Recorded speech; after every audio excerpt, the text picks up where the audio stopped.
Speaking of history, what do you guys know about Smith Island cakes? I love Smith Island cakes. It's my wedding cake. Yeah, so you told me that today. It's a simple batter combining sifted okay. all-purpose flour, butter, sugar. Was that Siri? Yeah, Siri. Thank she you, just Siri. jumped right in. Ladies and gentlemen, our special guest, Siri.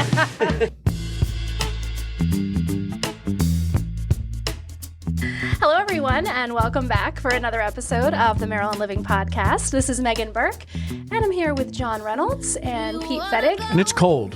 Very cold. It's so cold. It's like 20 degrees out there. It's ridiculous. I'm very unhappy about it. Am I wrong, or is Yes. it? No. Is it? It's never this cold for this long. The past few years, it is definitely. We had like 3 days in the 20s last year. Yeah, Like, no, this is definitely a colder winter than we've had in recent memory. Like months of it have Yeah. been. Yeah. I'm over it. Yep. I hate it. When I'm your ready bones for are cold, it's spring. time for spring. Well, we've got some fun things coming up this spring in Maryland. There's a couple of really fun activities. I know you guys are looking forward to the Maryland Home and Garden Craft Show. That's usually where we're at. Yep, from the start till the And end. we camp out there. You know what, though? It is Skip March. right to it. It's March 1st and 2nd, 7th and 9th. It's at the Timonium Fairgrounds. But you know what is really cool? There's going to be a couple people there from HGTV giving. No, it's still cool. Which people? There's a two women team, and they talk about like just renovations. Is that the mother-daughter team that like renovate homes? I'm not sure. Okay, interesting. But Sounds thank like you it for could calling be me out there. for not knowing. No. You know, I thought we were committed to doing thorough research on the Maryland Living Podcast. But obviously I was mistaken. Some days it's basic research. Continue.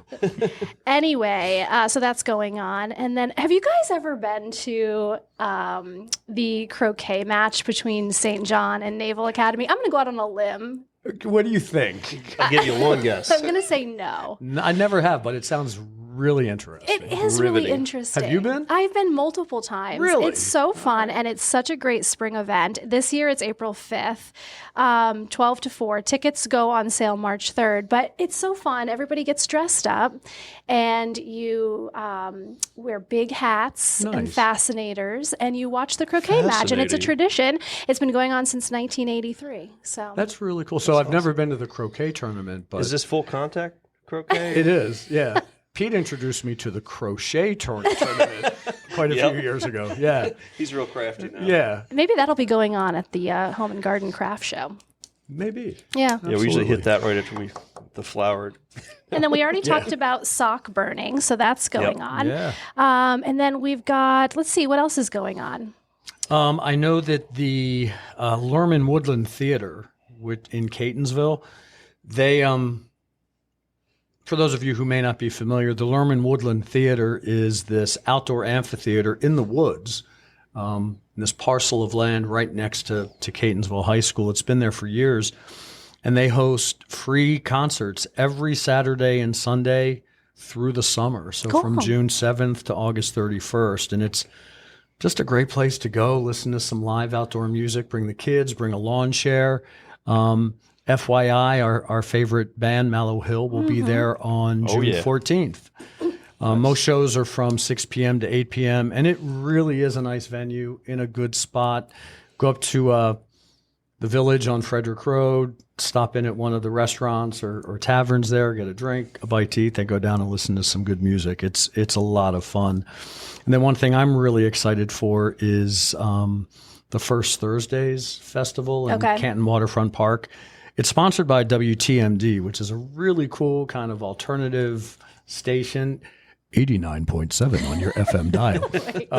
And they host a First Thursdays concert series, and it runs from June until September. So it's just a handful of concerts. The Waterfront Park opens on those Thursdays at 5 p.m. The shows usually start at about 5:30, and they run until 10. Cool. And it's rain or shine, and most importantly, it's free. Okay, is it BYOB? No. In Okay. fact, you can BYOW. You can bring your own water. Okay. But they I wasn't sure what the W was standing Yeah. for. I was waiting for that. they're pretty adamant strict. about not bringing, but they have vendors there. You can Cool. certainly buy drinks, buy food. Yeah, it's a good time. That sounds really fun.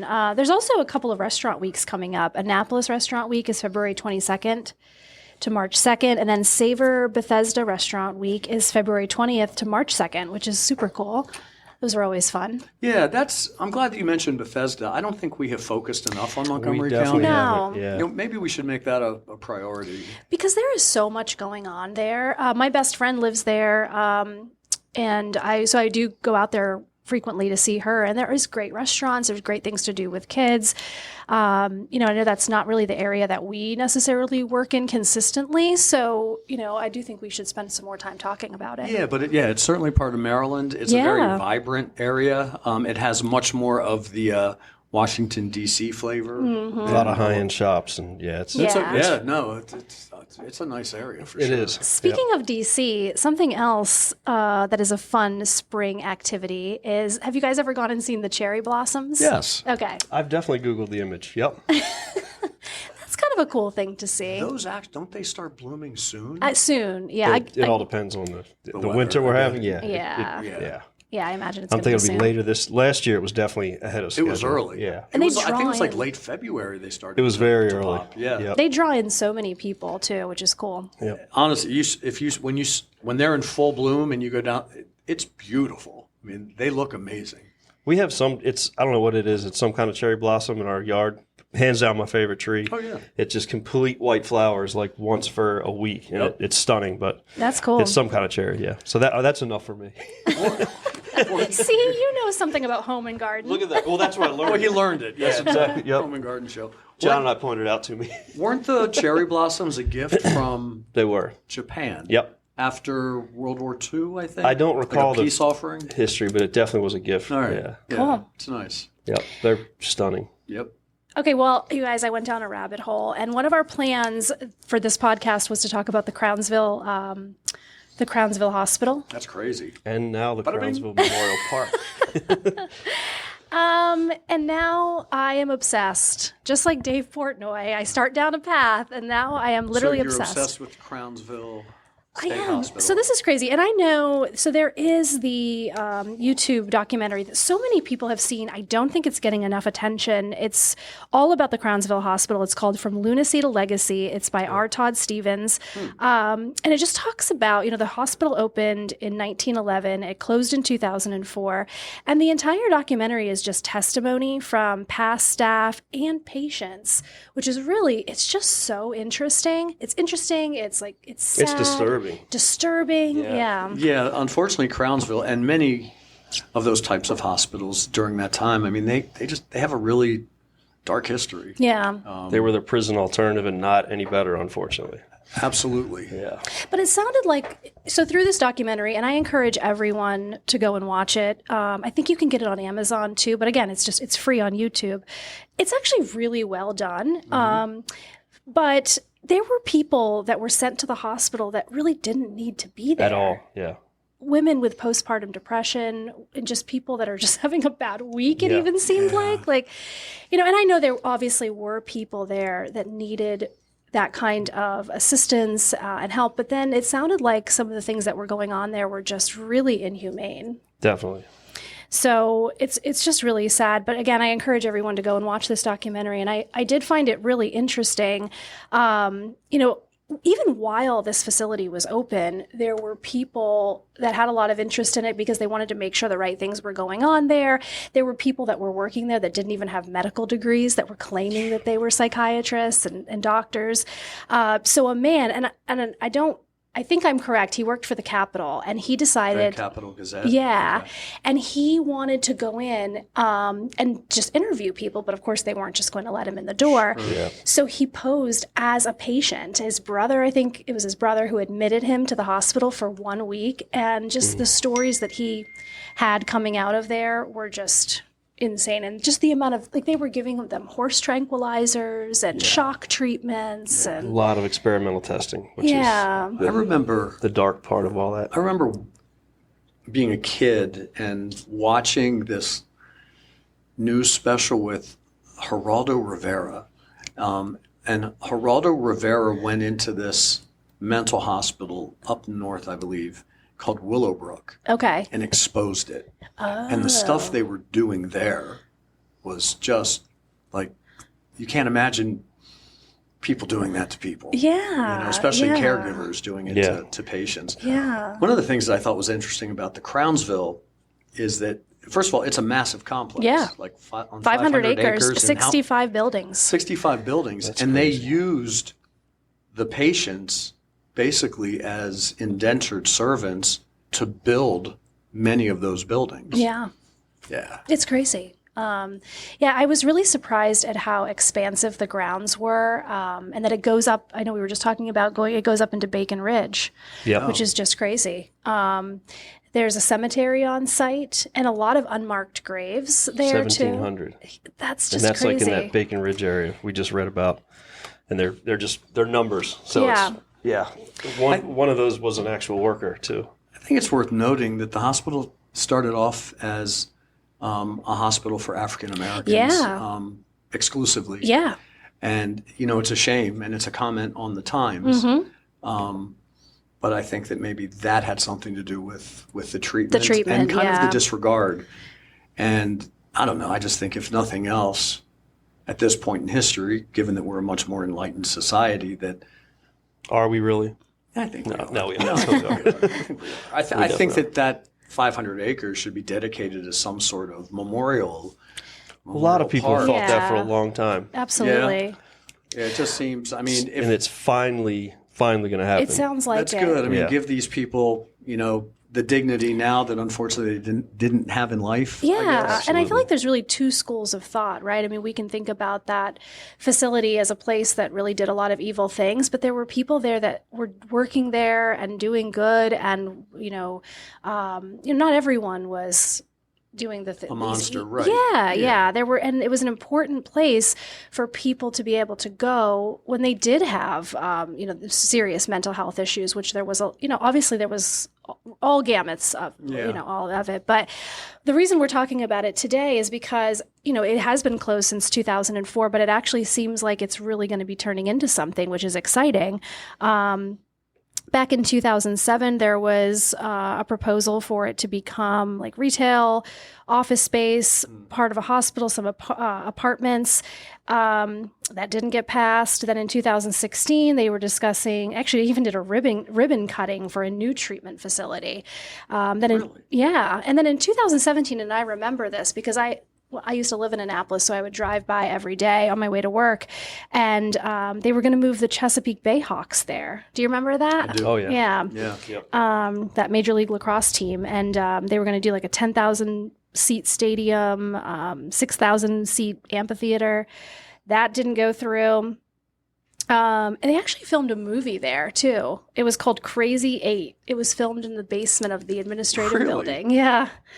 When was any idea when I'll have that to check was? that out. Crazy. I don't know. Yeah, I'll have to look that Again, up. Cool. thanks for poking holes in my research. That's what we're here to do. All right, there seems to Part be of a a team. pattern here. Peter.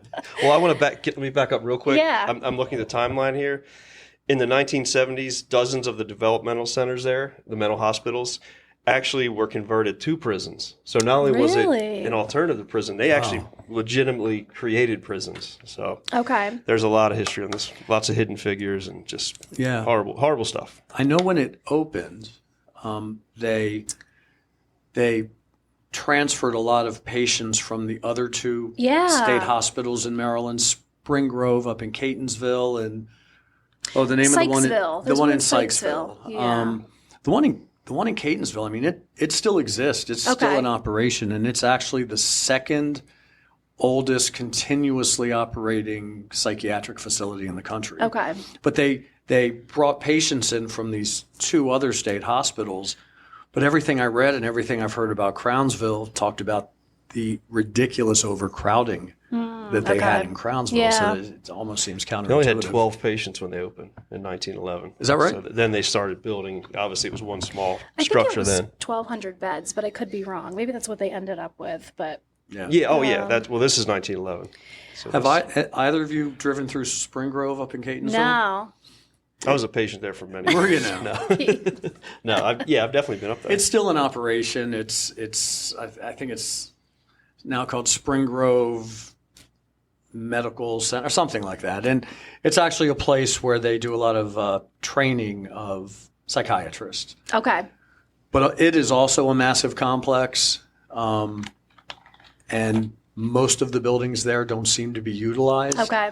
Drive through there as the sun is setting Okay. on like a fall evening. Okay. It is creepy. These big old kind of Gothic-looking buildings Really? that are shuttered. And, Well, yeah. that's how I feel about the grounds of the, of the Crownsville, because you see it as you're driving by, I know. and then, there are a couple of businesses in there right now. I think the food The bank food banks, is in yep, there. they're yeah. in there. They actually were in there since kind of when it fully closed in 04. Okay. They've been active there, but nothing So- else really. Yeah. So back in 2022, Anne Arundel County got the land back from the state of Maryland, and that's when they renamed it Crownsville Hospital Memorial Park. Okay. Yeah, Well, which that's is good. Yeah. And also, something else really cool happened in 2022. They also determined that the site is eligible for listing in the Maryland Inventory of Historic Places and on the National Register That of just Historic makes sense. Places. Absolutely. Yeah. Because Yeah. these people need to be honored. I And agree. I think that that's the big question, right? Like we keep talking about, the Bay Sox, not the Bay Sox, the Bayhawks, Mm-hmm. making it a park with sports fields. But I mean, there needs to be something to honor these folks. So one thing that they're planning on doing is there's an art and sculpture committee, and they're planning to like really tell the story of the impact of the people and like just share what went on through art there. That's a great idea. So I know, Pete, you know more about the plan than I do, but it will be broken up into 10 districts. With I didn't know that, Megan. Yeah. Interesting, since I know so much more about it. And they're going to have a campus core, so they'll have like some of the historic buildings. But I think here's the problem: is these buildings have been just not been cared for in a million That's what years. makes it so creepy. So you can't Yeah. really redo these buildings; they're not going to be livable spaces. It's a $66 million proposed project. Is it that much? Yeah, so you can imagine that's just the proposal. I mean, when they get into it, who knows what it's actually going to be. What else are they doing besides the historic buildings? I know that one of the big features is going to be there's a path of reverence that's really going to tie in the history and kind of explain the history, good, bad, and different of all the facility since its inception. And then they're trying to focus on health and forward thinking and making this not only a memorial park, but something for the sake of vitality and people being out in it, experiencing it, whether you're biking, hiking, just walking. So they're going to have some crazy trails. I don't know the exact. I know it's going to tie into the 900-acre Bacon Ridge National, existing plus Waterworks, which is in Annapolis to the east. That's 600 acres. Plus this 500 acres will have trails and paths. Some will be paved for easy, mobility, and then they'll have like the hiking and biking trails, which are natural surface, just like I saw they are going to have existing. some sports fields. Yeah, there's a running track. Yeah. They're going to have an oval track That's built cool. there. It's going to be, incredible that they're finally doing something with this piece of history. And they're expanding the food bank. Yes, the food Yeah. bank will remain there, and they're going to have new facilities added there. It's kind of way overdue for any of us who are in the area and drive by it so often and just feel, there's a bit of shame because of the history, but also That's what a a good word. loss Yeah. for just allowing it to sit vacant, not being. It's like it's not being respected, or there's again the memorial aspect of it's not being. Yeah. Yeah, it's like they're adding insult to Exactly. injury. That's Yeah. exactly what it is. And we know from what we do for a living that nothing is more detrimental to a structure than it Yep. sitting vacant. Yeah. those vines yeah. it just They starts just tearing deteriorate. apart everything. Nature Yeah. begins to take it back. Yep. And it's been 21 years. That's know. a long time. That is a long time to just be sitting there, and it's honestly, it's not even really safe to be even tearing these structures down Right. at this point too. There's And you just don't so really, much. I don't, maybe some you do want down, but I think because of the history aspect, you want to preserve what you can. Again, just as a memorial to these people who Exactly. suffered and lost. Yeah. Yeah, I think it's going to be a good thing. A long time coming. It sounds like we've got the right people. The community has the right people in place. So. Yeah. Yeah, that's good. Lastly, and again, I know I get all like into these things. That I read that there's a church group that goes out there maybe once a year, and they clean off some of the grave sites. Oh, yeah. For some Yep. of the people. Nice. So there are really great people in the community that still go out there and honor. Mm-hmm. Actually, in 2014, too, the state Maryland actually committed to provide perpetual care of the cemetery. So there's a legal action in place if they do that. That's pretty awesome. Nice. Yeah. But I know there's other people who want to, for their time and volunteering efforts, they want to keep it really looking nice. Yeah.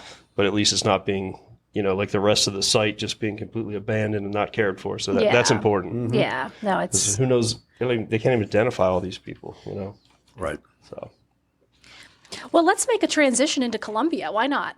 So we'll go from one of the saddest places on earth to one of the right. happiest places on You're earth. right. What a transition.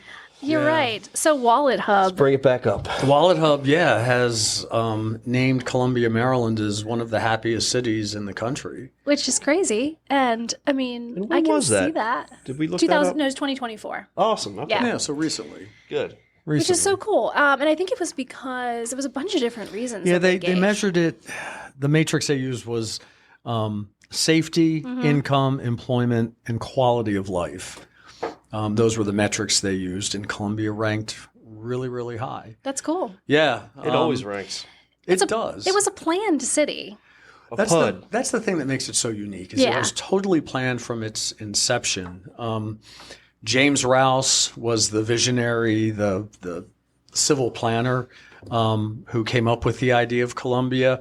He's actually a native son. He was from Easton, Maryland. I think he was born. He's deceased now, but he was born in 1914, and he conceived of the idea of Columbia as a planned community, and his goal was to create, and remember, this is 1963. His goal was to create an integrated, self-sustaining city that prioritized diversity, economic opportunity, and quality of life. Which, I mean, he hit his... He nailed it. Yeah. Yeah, he really did. He did it. Yeah, absolutely. And this is 1963, and he's talking about diversity and economic opportunity. One thing that I think is really compelling about the creation of Columbia is, so they went in and they purchased Howard County, where Columbia is located. And for those of you who don't know, Howard County is located almost equidistant from D.C. and Baltimore. Okay. It's right between both. And Howard County back then was really nothing but farmland. And James Rouse and his company went in and secretly began purchasing farmland from the farmers, from the families okay. in Howard County.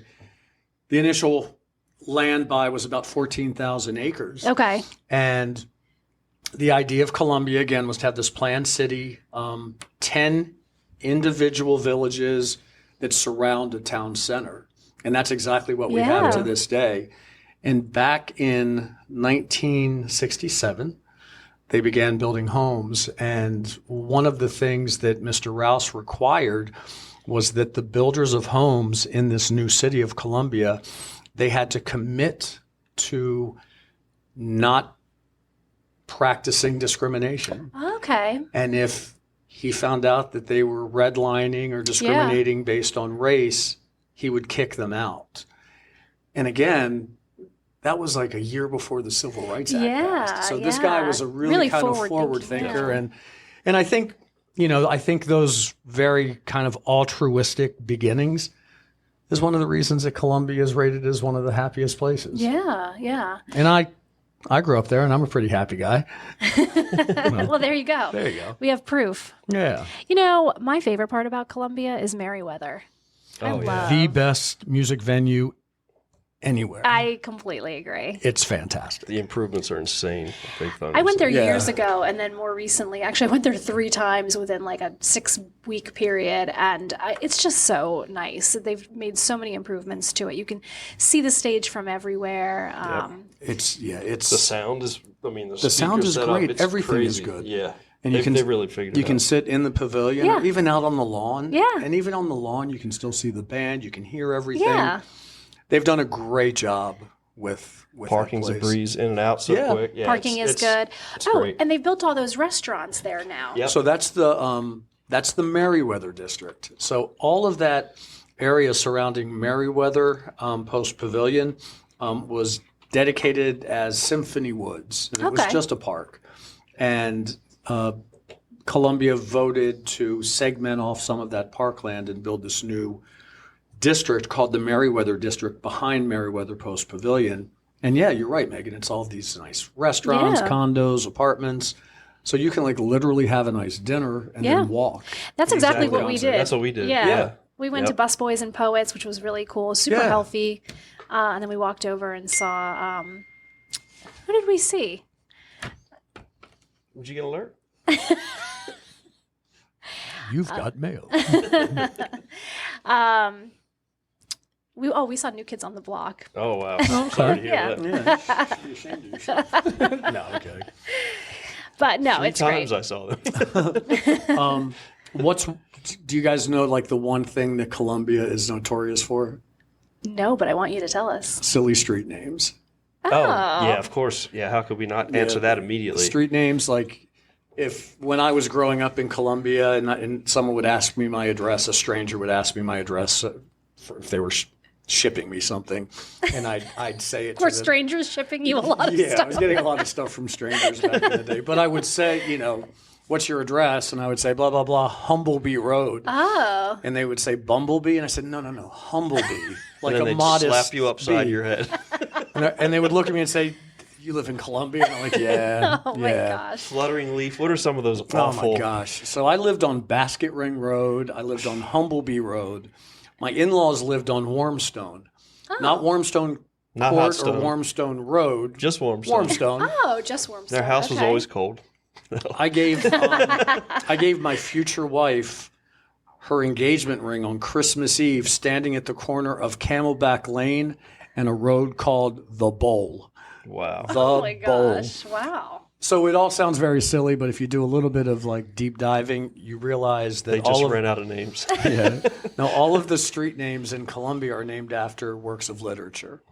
Oh. Well, we're not smart enough what to they know saw. that. And that's where it comes We're from. just realtors. We don't read. What's reading? So there's a neighborhood in Columbia called Hobbit's Glen. Okay. And That's a nice one, too. That's a very nice neighborhood. Yeah. The golf course and everything. Yep. I like that. All of these streets in that neighborhood are named after Hobbits. the works of Lord of the Rings, J.R.R. Tolkien. That's So cool. it Okay. is kind of cool. We talked about it before, but it's worth mentioning again about the CPRA fee and Mm-hmm. being able to distinguish between a community or not a community, but a street. The blue signs are Columbia Association designated areas where people pay the CPRA tax and they have more affordable access to all of the amenities. Yeah. That's what it is. Yeah. And then the homes that have the Green. thank you the green signs, they don't pay CPRA. Yeah. Of course, we would call them regular, because every other street is. Yeah, the John regular is signs. colorblind I for know. those that Yeah, need a for those- reminder. Who can't see that from here? Yeah. He called something blue earlier and it was purple and it reminded me. purple. I was thinking about this the other day. I wonder if like when you're like growing up and your parents are like, "Hey, what's this color?" And you never were able to name the color. Because I had no parents. He doesn't like to talk about his childhood. Thanks, though, Megan. I'm sorry to bring that up. That's okay, Megan. His box of crowns had 2. So Yeah, a black one and a white one. That was it. Yeah. God. My mom would hand me the black ones. Oh, it's red. And the white ones, it's pink. So it didn't matter. He had never-ending crayons, actually. Yep. I really want you to get those glasses. He doesn't want to. Do not want that. I told you about the app, though, so we can see what he sees, which is the coolest thing ever. Yeah. I won't pull it Now, up now, because you can't see it on a podcast. The glasses will. Well, you can't. Yeah, the glasses will just show me everything I've missed my entire life. I don't think I'd want to either. Yeah. Because I'm fine. Gosh, Yep. that's And it's really what's depressing. interesting working with John, he can definitely Aside determine from just being me. everything else about him. Yeah. He can determine when it's a bad color, even though he can't see what the color is. But if it's like a mustard colored wall that really clashes, John's like, "Is that a bad color?" This is the It's a thing. horrible. So I may be colorblind, but I still have some taste. Is this still why has you guys taste. work as a team? That's it. What's that? This is why I'm you work as a team. forever because intrigued. He by knows what colors and I sees don't. Yeah. and what he doesn't see. It keeps things interesting. Absolutely. For sure. Gosh, that's so funny. Yep. So yeah, I think it's it sounds like it's right on par that Columbia was named Maryland's happiest town, which I think is super cool. Yeah, and again, those quality of life things, those things that CPRA tax kind of pays for, Yeah. the hundreds of miles of hiking and biking trails, the 23 neighborhood pools, the indoor swim centers, the skating rink, the ice rink, the athletic clubs, all of that just add to that quality of life. Yeah. Don't they have cherry blossoms there too? They probably do. They have cherry blossoms everywhere. Yeah. They've got a bunch of parks and open space and lakes and, you know, if Just trying to loop back to your, DC cherry blossom. Yeah, way to bring it back together. if you have that in your backyard, I think you'd be darn happy. I'm very happy. Yeah. Yeah. There's actually a really cool, one of my other favorite things about Columbia, other than Meriwether, is that there's this new playground that they put in. Not a playground, it's like a big park. They've got fields and things to do, but it's Bland Air Regional Park. You're familiar. You're nodding. So that was just a field. Oh, okay. John used to frolic in as a youth. I did frolic in the field, but beyond the field were woods. And Oh, no. There's a story coming. my I'm concerned. Yeah. Hold your ears. My younger brother and his buddies, and me and my buddies, and a couple of other random neighborhood people, we built an underground fort there. Oh. And you would not know it was there. That's kind of scary. And we would. It's a bunker. It was like a bunker, and we would. Sorry, Mom. We would cut school and go into our underground fort. Wait, and how old were you? Drink stolen beer. do bad things. God. It's like 13, 14, 15. Oh, my gosh. Yeah. Oh. That's what you're supposed That's to do at 1 that age. year actually. away from my son's age. You better not be cutting school. Be prepared. Yeah. But now you're right, Meg. They've built this beautiful, beautiful park. There are And to be two- fair, this was pre-video game, so you might be okay. Okay. Gosh. I don't know. I don't know what's worse. Yeah, I know. I think being outside's good. There's two parts that I really like about the Bland Air Park. They've got this massive playground, which is just, I mean, you could never get bored on this thing. It's huge. And then I like to call it the Ninja Park. I don't know what it's actually called, but you hit a button. It's got a big screen, and you run the course, and then you push the button at the end, and the screen tells you how long That's it really took you. cool. Yeah, it's like the American It's Ninja fun. Warrior stuff. I did it myself. It was so fun. Do you know where the name Bland Air comes from? No, but tell us. Do you want me to nerd out on you? Go ahead. All right. You want to, so.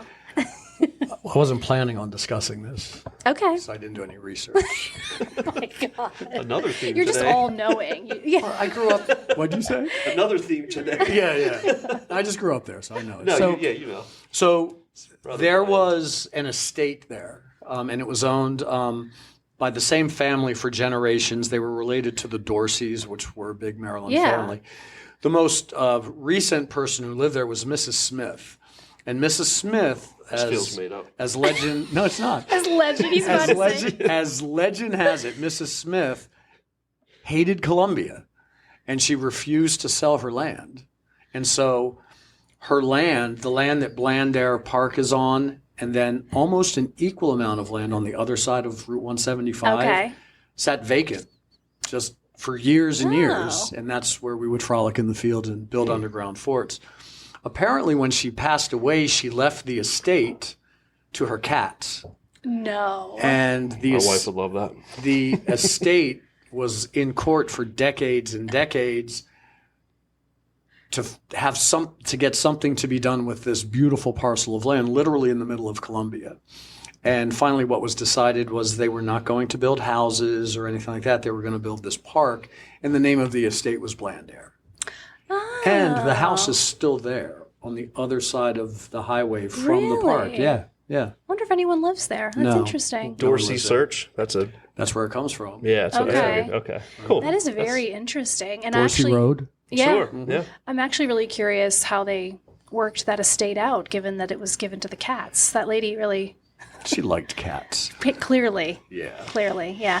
I mean, but I do understand, not to tie it back in with the Crownsville Hospital, which is clearly on my mind, but when you have large pieces of land like this, I can understand when don't you want have a a tie. PUD You right don't there. want McMansions Yeah. built on your land. No, I get it. It's Yeah. like Yellowstone. You want to have that preservance of everything that you've always known, but the reality is, Well, I've it's never not seen sustainable. Yellowstone, so I don't know what you're talking Absolutely. about. Check it out. And if we can go back to our original discussion about the time Oh, let's. of Crownsville and link it to when Columbia was being developed and Yep. where. So you had a very rural county in the middle of the state, and you had this developer come in and saying, hey, I'm going to build a city here, Yeah. and I'm going to let everyone live here. Yeah. So I'm sure that there was some Ooh, resistance. Yeah, It's absolutely. interesting. That is so interesting. There is some really crazy history in Maryland. There's so much here. Good and bad. Yeah, yeah. Which it's makes good it and- interesting. Yeah, for sure. Speaking of history, what do you guys know about Smith Island cakes? I love Smith Island cakes. It's my wedding cake. Yes, It's you told me fantastic. that today. It's a and- simple batter combining sifted Oh. all-purpose Okay. flour, butter, sugar. Was that Siri? yeah, Siri. Thank She you, just Siri. jumped right in. Ladies and gentlemen, our special guest, Siri.